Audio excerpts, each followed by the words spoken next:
ఏర్పడ్డ అనతి గంటల్లోనే మహిళలకు ఆర్టీసీ బస్సుల్లో మహాలక్ష్మి పథకం ద్వారా మరి ఉచిత బస్సు ప్రయాణం కల్పించి ఈ రాష్ట్రంలో మహిళల్ని మరి మనోధైర్యం నింపడమే కాకుండా ఆర్థికంగా కూడా ముందు తీసుకెళ్లే కార్యక్రమం ఈ ప్రభుత్వం ప్రజాప్రభుత్వం చేపట్టింది అధ్యక్ష. ఈ ప్రభుత్వం మహిళలకు అన్ని రంగాల్లో ముందు తీసుకెళ్లాలనే ఉద్దేశంతో ముఖ్యంగా వారి మనోధైర్యం నింపడంతో పాటు ఆర్థికంగా వారు బలపడితే వారు అన్ని రంగాల్లో ముందు సాగాలనే ఉద్దేశంతో మరి వారికి ఈ ఉచిత కరెంట్ అయినా అదే ఇందిరమ్మ ఇల్లు అయినా అదేవిధంగా మరి ఆర్టీసీ బస్సులో ప్రయాణమైన ఈ అవకాశం కల్పించి మరి ప్రభుత్వం వారికి ఈ ప్రభుత్వం ప్రజాప్రభుత్వం మహిళలకు బస్సు ప్రయాణంతో పాటు ఆర్టీసీని నష్టాల్లో ఉన్న ఆర్టీసీని బలోపేతం చేయాలనే ఉద్దేశంతో ప్రభుత్వం ముందు సాగుతుంది అధ్యక్ష. అందులో భాగంగానే ఈరోజు బడికెళ్ళే బిడ్డైనా ఉద్యోగం చేసే పడుచైనా ఆసుపత్రికి వెళ్ళే అమ్మైనా మంత్రి గారు గౌరవ సభ్యులకి సూటిగా ప్రభుత్వం నుంచి ఏ ఆన్సర్ కావాలో దానికి క్వశ్చన్ వేస్తే మంచిగా ఉంటుంది అధ్యక్ష. అందరం కలిసి సమయాన్ని సక్రమంగా చేసుకుంటే అన్ని క్వశ్చన్లకు ఆన్సర్ వచ్చే అవకాశం ఉంటుంది.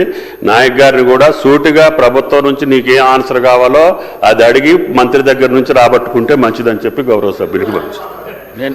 నేను ఇంతకు ముందే అనౌన్స్ కూడా చేసిన ప్రతి క్వశ్చన్ 9 నిమిషాల్లో అయిపోవాలని చెప్పేసి.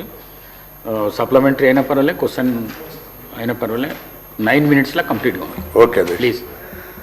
ఈ రాష్ట్ర ప్రభుత్వం తీసుకున్న నిర్ణయంతో మరి ఈరోజు ఆసుపత్రికి వెళ్ళే అమ్మాయినా మరి తల్లిగారింటికి వెళ్ళే అబ్బాయినా అందరూ ఈరోజు ఈ అవకాశాన్ని అందిపుచ్చుకొని మరి ప్రతి నెల ఒక మహిళ గతంలో చెప్పిన పరిస్థితి కూడా చూసిన అధ్యక్ష. నెలకు దాదాపు 2 నుంచి 3 వేలు మిగిలితే మరి ఆ డబ్బులతో నేను కుటుంబ నిర్వహణ అదేవిధంగా చిట్టీలు కట్టుకొని నా ఆదాయాన్ని రెట్టింపు చేసుకుంటున్నానని చెప్పిన పరిస్థితి కూడా ఈ రాష్ట్రంలో చూసిన అధ్యక్ష. అయితే అధ్యక్ష వారు ఆధార్ కార్డ్ లేదా ఓటర్ ఐడి కార్డుతోనే ప్రయాణం చేసే పరిస్థితి ఉంది. దానికి రాష్ట్ర ప్రభుత్వం మరి ఒక డిజిటల్ కార్డ్ 15 డిజిట్ల నెంబర్తోని వారి పేరు అడ్రస్ మరి నిర్లిప్త అయ్యే విధంగా మరి దాంట్లో కార్డ్స్ ఇవ్వాలనే నిర్ణయం ప్రభుత్వం తీసుకున్న మాట వాస్తవమా?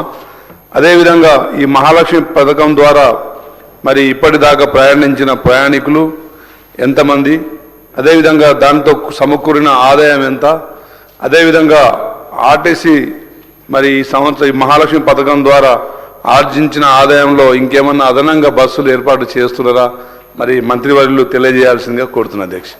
Thank you. శ్రీ తన్ని రాజేశ్వరరావు గారు. మీరు చెప్పినట్టుగా మీ సూచన పాటిస్తాం అధ్యక్ష. స్ట్రైట్ క్వశ్చన్లే అడుగుతా అధ్యక్ష మంత్రి గారిని.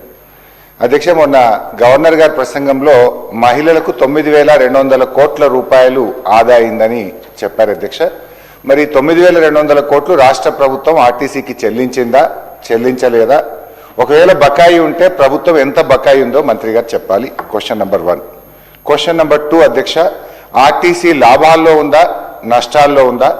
ఒకవేళ లాభాల్లో ఉంటే కార్మికులకు ఇవ్వాల్సినటువంటి బెనిఫిట్స్ ఏరియర్స్ కానీ వాళ్ళ సిసిఎస్ కానీ ఎందుకు ఇవ్వడం లేదో మంత్రి గారు చెప్పాలి. 3వది అధ్యక్ష,